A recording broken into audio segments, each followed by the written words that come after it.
नमस्कार, सुबह के 9 बजने वाले हैं। वक्त है 9 की 9 खबर का और मैं हूं आपके साथ विभा उपाध्याय। बुलेटिन की शुरुआत बड़ी खबर के साथ राजस्थान के पाली से। ये बड़ी खबर जहां सूर्य नगरी एक्सप्रेस पटरी से उतर गई है। सूर्य नगरी एक्सप्रेस के करीब 8 डिब्बे पटरी से उतर गए। राजकीय आवास और बुमादरा रेलखंड के बीच ये हादसा हुआ। एक्सक्लूसिव तस्वीरें आप घटना स्थल की इस वक्त अपने टीवी स्क्रीन पर देख रहे हैं। सुबह 3:27 का वक्त बताया जा रहा है जब ट्रेन के 13 डिब्बे पटरी से उतर जाते हैं।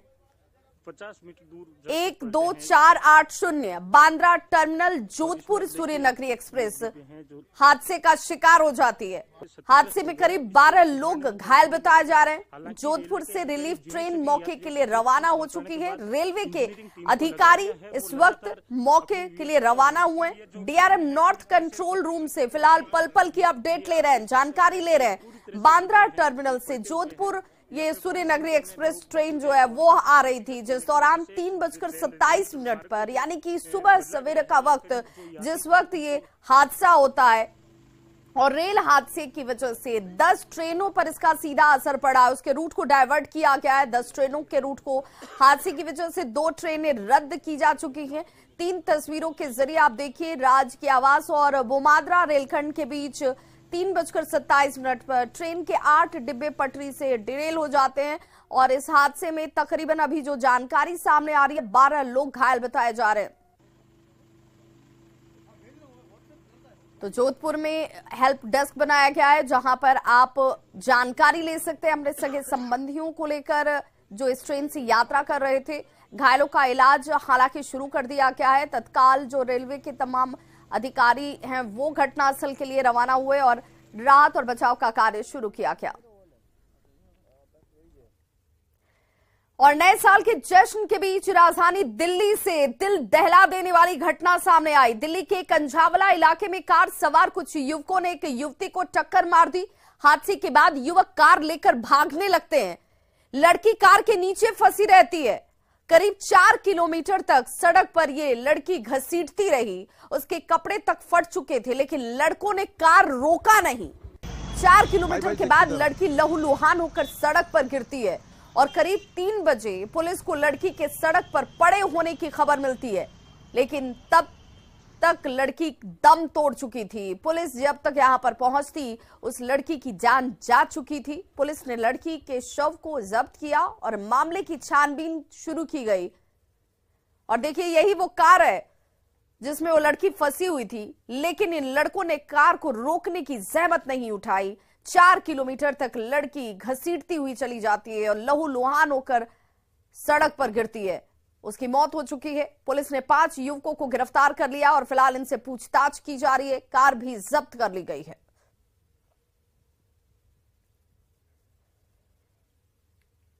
साहेबगंज में बोरियों के तालाब से मिली महिला के सिर का अभी तक पोस्टमार्टम नहीं हो पाया है। इसके पोस्टमार्टम के लिए सिविल सर्जन ने अब 3 सदस्यीय मेडिकल बोर्ड का गठन किया, लेकिन सिर की हालत को देखते हुए अब हायर सेंटर ले जाने की सलाह दी गई है।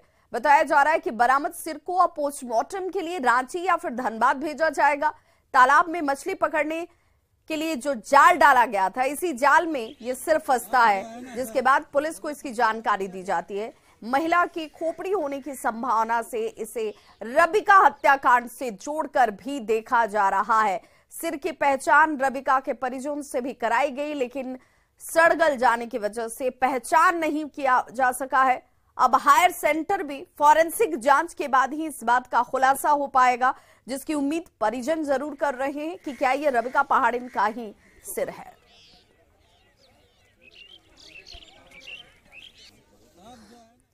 साहिबगंज में गंगा नदी में जहाज पलटने के 3 दिन बाद भी लापता ड्राइवर का सुराग नहीं मिल पाया है।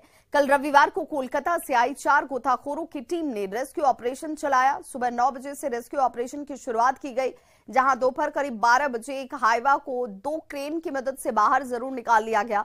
वहीं दूसरी बार दोपहर 3 बजे गोताखोरों ने गंगा नदी के तल में जाकर डूबे हुए हाइवा का रेस्क्यू किया, लेकिन हादसे में लापता ड्राइवर का अब तक कोई सुराग नहीं मिल पाया है।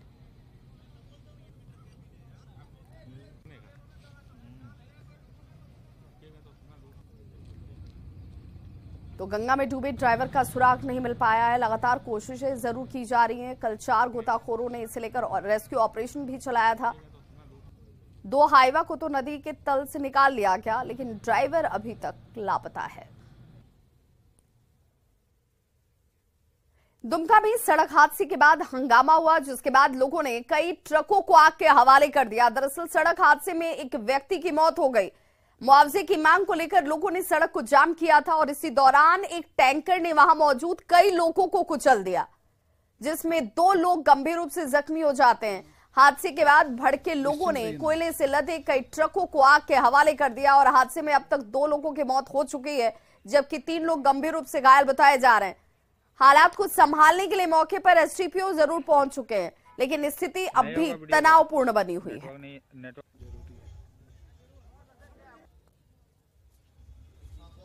ना ना ना ना ना ना निश्चिंत रहिए।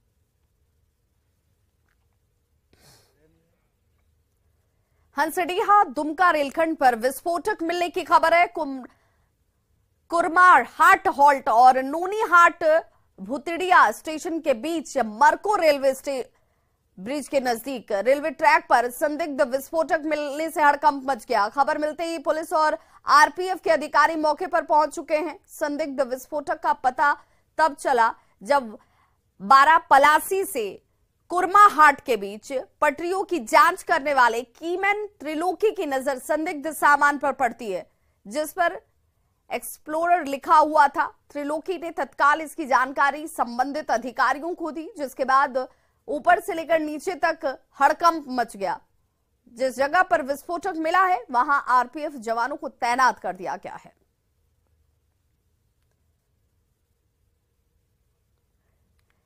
और ऐसे में सवाल है कि रेलवे ट्रैक पर आखिर ये विस्फोटक पहुंचा कैसे। रेलवे ट्रैक पर विस्फोटक रखने का मकसद क्या था? कहीं इसका कोई नक्सली कनेक्शन तो नहीं है? इसको टारगेट के पॉइंट से अगर रखा गया तो किसे टारगेट करने के लिए विस्फोटक यहां पर रखे गए थे?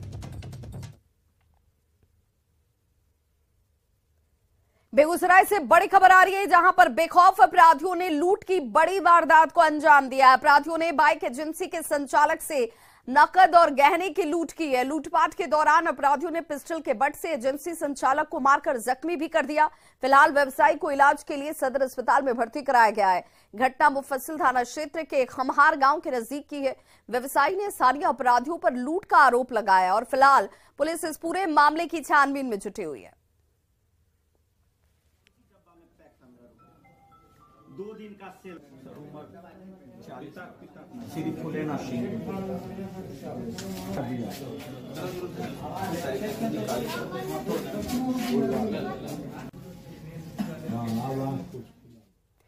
अब बात बिहार में शराबबंदी की। बिहार में शराबबंदी के बावजूद भी शराब तस्करी धड़ल्ले से जारी है। कहीं उत्पाद विभाग की शराबबंदी को नाकाम करने की शराबबंदी को सफल बनाने के लिए जो लगातार अभियान शराब माफियाओं के खिलाफ चलाया जा रहा है, उसका असर नजर आता है। तो कहीं शराब पीकर गिरे हुए लोग भी आपको नजर आ जाएंगे। बेगूसराय के तिगड़ा में देखिए, डीएसपी के नेतृत्व में शराब माफियाओं के खिलाफ बड़ी कार्रवाई की गई और सफलता हासिल हुई। पुलिस ने ट्रक से भारी मात्रा में शराब को बरामद किया है।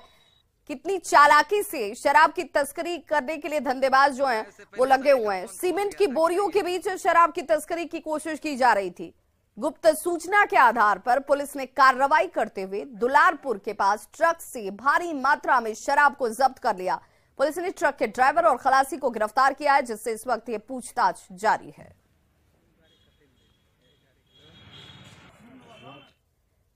वैशाली से बड़ी खबर, जहां पर एक युवक की गोली मारकर हत्या कर दी गई है। दोस्तों पर ही हत्या का आरोप लगा है। घर से बुलाकर दोस्त लेकर गए थे और इसीलिए दोस्तों पर ही हत्या का आरोप इस वक्त लग रहा है। पुलिस इस पूरे मामले की जांच में जुट गई है। एक युवक की गोली मारकर हत्या की गई है और बताया जा रहा है कि युवक घर में था जब दोस्तों ने ही उसे घर से बाहर बुलाया और उसके बाद उसके मौत की खबर घर पहुंचती है।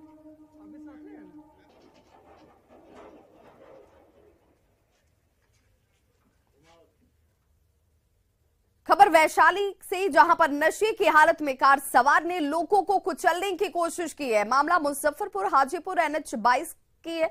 तस्वीर देखिए, ये वही कार है जो सड़क के किनारे खड़े लोगों को कुचलने की कोशिश करती हुई नजर आई। जहां भगवानपुर के पास सर्विस लेन में कुछ लोग चाय नाश्ता कर रहे थे, उसी दौरान कार सवार ने उन्हें कुचलने का प्रयास किया है। हालांकि सभी लोग बाल बाल बच गए। कहा जा रहा है कि कार पर सवार 3 युवक नशे की हालत में थे और सड़क के किनारे खड़े महिलाओं के साथ गाली गलौज करने लगते हैं। वहां पर मौजूद लोगों ने इसका विरोध किया और इन तीनों युवकों को कार में बिठाया जाता है, लेकिन वहां से जाने की बजाय ये युवक लोगों को ही कुचलने की कोशिश करने लगे, जिसके बाद अफरा तफरी मच गई। तस्वीरें इस वक्त आपके सामने सीसीटीवी कैमरे में कैद हुई थी और तस्वीरों में आप देख सकते हैं कि किस तरह 2 बार लोगों को कुचलने का प्रयास किया गया। बाद में पुलिस मौके पर पहुंचती है। 2 युवकों को गिरफ्तार कर लिया गया है। तीनों युवक बताया जा रहा है कि नशे की हालत में थे और सही तरीके से खड़ा हो पाने की स्थिति में भी नहीं थे। 3 युवक भगवानपुर के रहने वाले बताए जा रहे हैं। इसमें से एक युवक की पहचान भी की जा चुकी है। मोहन कुमार के तौर पर इस युवक की पहचान हुई है। पुलिस ने कार को भी जब्त कर लिया है और फिलहाल गिरफ्तार युवक से पूछताछ की जा रही है।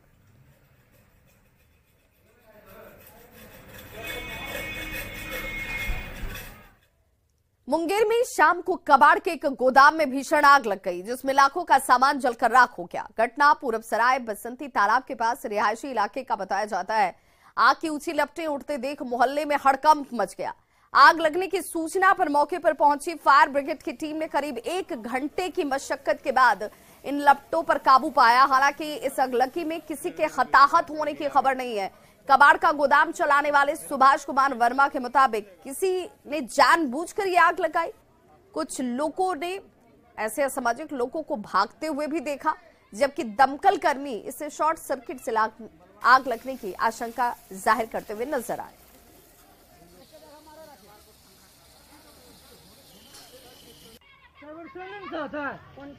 सर किसी साजिश के का शिकार हुआ है ये दुकान। ये दुकान में कोई आग लगाया है जान के। भागते समय गांव के लोग देखे भी हैं।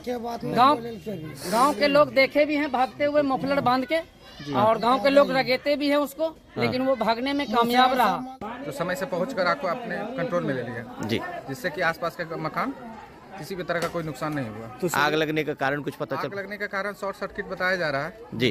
अब बाकी जांच के विषय है, इस बारे में विस्तृत। गया में कार आग के गोले में तब्दील हो गई। अच्छी बात यह रही कि कार पर सवार सभी 6 के 6 लोग सुरक्षित हैं, बच गए हैं। कार पर सवार लोग खीजरसराय थाना क्षेत्र के बेहटा गांव में बेटे के लिए लड़की देखने जा रहे थे। बताया जाता है कि कार का चक्का पहले पुआल में फंसा और उसके बाद ही टायर में आग लग गई। पूरी गाड़ी को चपेट में इस आग ने ले लिया। आग लगने की भनक लगते ही उस पर सवार लोग हालांकि वक्त रहते नीचे उतर पाए, लेकिन जब तक फायर ब्रिगेड की टीम यहां पर पहुंचती, आग पर काबू पाया जाता, उससे पहले कार पूरी तरह से जलकर खाक हो चुकी थी।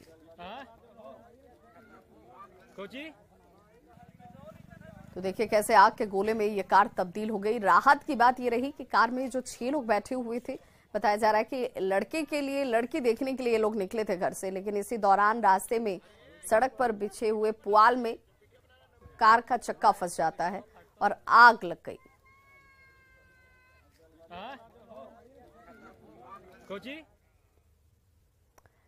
पटना में हाल के दिनों में हुई चोरी की कई घटनाओं का पुलिस ने खुलासा किया है। रामकृष्ण नगर थाना पुलिस ने गिरोह के 2 सदस्यों को गिरफ्तार किया है, जिनके पास से करीब 26 लाख रुपए के सोने के आभूषण और 1.5 लाख के चांदी के आभूषण बरामद किए गए हैं। पुलिस ने इनके पास से 1.5 लाख रुपए कैश भी बरामद किया है। पुलिस की कार्रवाई के दौरान हालांकि 2 अपराधी भागने में कामयाब रहे, जबकि 2 को पुलिस ने गिरफ्तार कर लिया है। गिरफ्तार अपराधियों ने अपने आप को कई कांडों में संलिप्तता की बात को भी स्वीकार कर लिया है।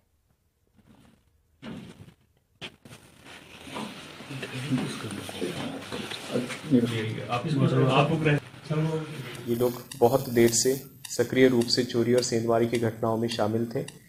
ये दीघा, पत्रकार नगर, राजीव नगर, रामकृष्ण नगर, जक्कनपुर अन्य कई शहरी क्षेत्रों में इस प्रकार का कांड कर चुके थे। चोरी की बहुत सी घटनाएं कर चुके थे। इनके पास जो 2 बाइक भी बरामद हुआ, दोनों चोरी का बाइक है। गोपालगंज में अवैध संबंध का विरोध करने पर पति ने पत्नी को पीट कर मार डाला। वारदात के बाद से आरोपी पति अपने परिवार के साथ फरार बताया जाता है। मामला सिधवलिया थाना के झझवा गांव का है। सिधवलिया के बधवार गांव में रहने वाले सुंदर महतो की पुत्री बिंदु देवी की शादी बीते साल 16 फरवरी को हुआ था और झज्वा गांव निवासी सोहन महतो से शादी तो जरूर हुई, लेकिन बिंदु देवी के परिजनों का कहना है कि बिंदु सोहन के अवैध संबंध का विरोध कर रही थी लगातार। इसी विरोध को शांत करने के लिए पति सोहन महतो ने अपनी ही पत्नी बिंदु देवी को पीट कर मार डाला।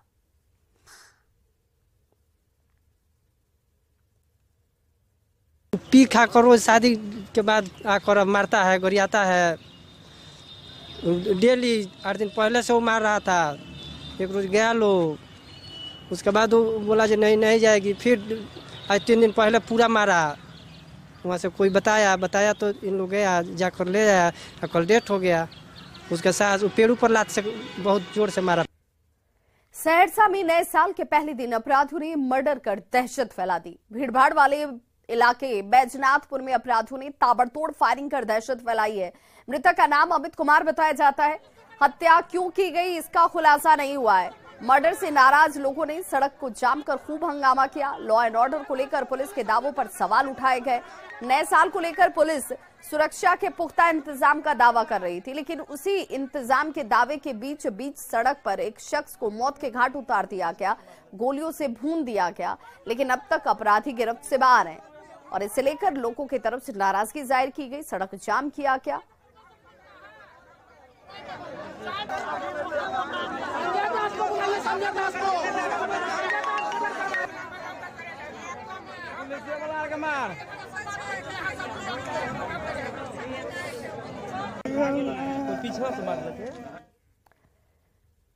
और बड़ी खबर मुजफ्फरपुर से आ रही है, जहां पर प्रधान डाकघर में शराब पार्टी की गई। धार्मिक आयोजन की आड़ में शराब पार्टी की गई है। बड़ी खबर मुजफ्फरपुर से। डिप्टी पोस्टमार्टम दीनानाथ शाह को गिरफ्तार कर लिया गया है। पूर्व डिप्टी पोस्ट मास्टर जो हैं अभय वर्मा, उनकी भी गिरफ्तारी की गई है। प्रधान डाकघर में शराब पार्टी एक बार फिर से शराबबंदी के दावों की भी पोल खोल रही है। उत्पाद विभाग की टीम ने दोनों को नशे की हालत में गिरफ्तार किया है।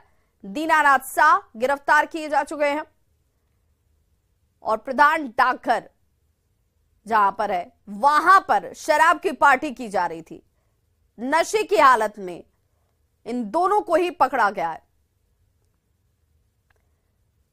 तो प्रधान डाकघर में शराब पार्टी और इसी शराब पार्टी में शामिल 2 शख्स को गिरफ्तार कर लिया गया है, जिनसे पूछताछ भी इस वक्त हो रही है। धार्मिक आयोजन के नाम पर यह शराब पार्टी यहां पर प्रधान डाकघर में ही चल रही थी, जिसमें डिप्टी पोस्ट मास्टर गिरफ्तार किए गए हैं। साथ ही साथ जो डिप्टी पोस्ट मास्टर हैं दीनानाथ शाह, उनकी गिरफ्तारी हुई है। पूर्व डिप्टी पोस्ट मास्टर को भी गिरफ्तार किया गया है। और तस्वीर जरा देख लीजिए, ये वो तस्वीर है, ये प्रधान डाकघर की तस्वीर है, जहां पर धार्मिक आयोजन के नाम पर उसकी आड़ में शराब पार्टी की जा रही थी।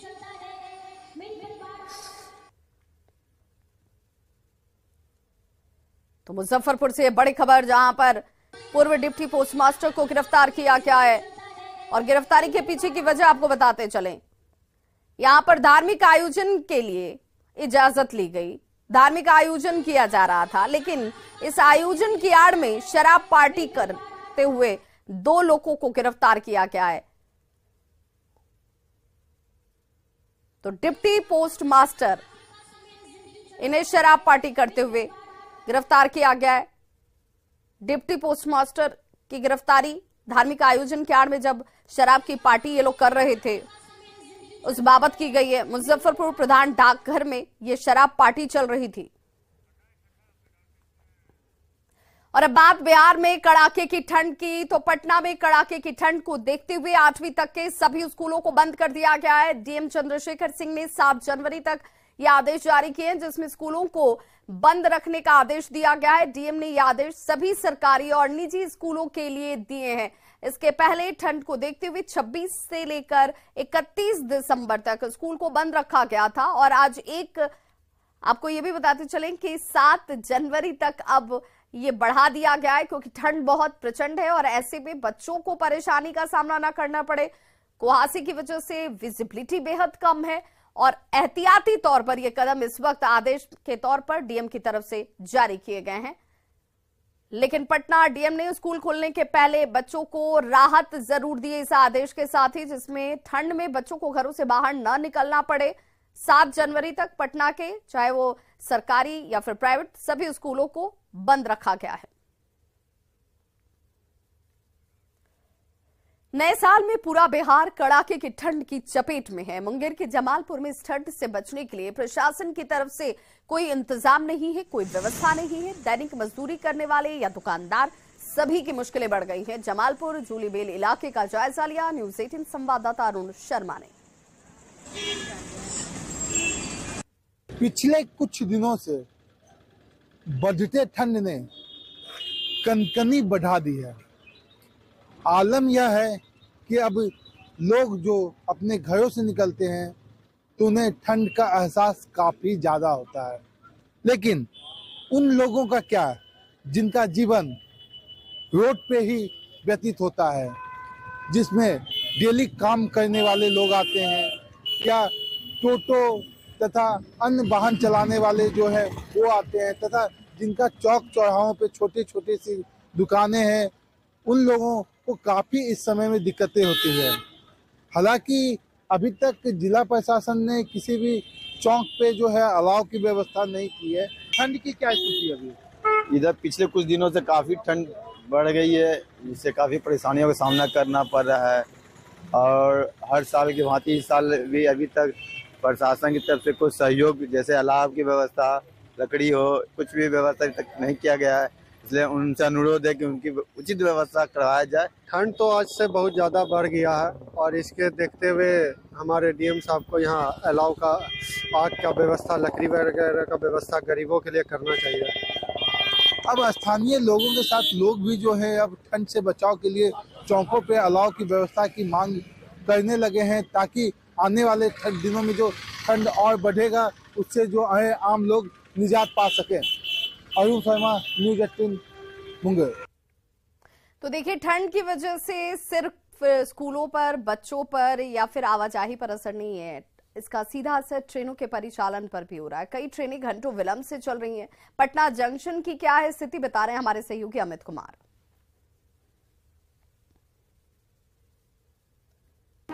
कोहरे का असर रेलवे के परिचालन पर भी है और आपको हम बताना चाहेंगे कि ये पटना से होकर के गुजरने वाली जो ट्रेनें हैं वो अत्यधिक ट्रेनें जो है वो विलंब से चल रही है। नई दिल्ली राजेंद्र नगर तेजस राजधानी जो है वो 180 मिनट लेट से चल रही है। नई दिल्ली राजेंद्र नगर संपूर्ण क्रांति जो है वो भी 70 मिनट लेट से चल रही है। नई दिल्ली हावड़ा पूर्वा की बात करें तो 120 मिनट लेट से चल रही है।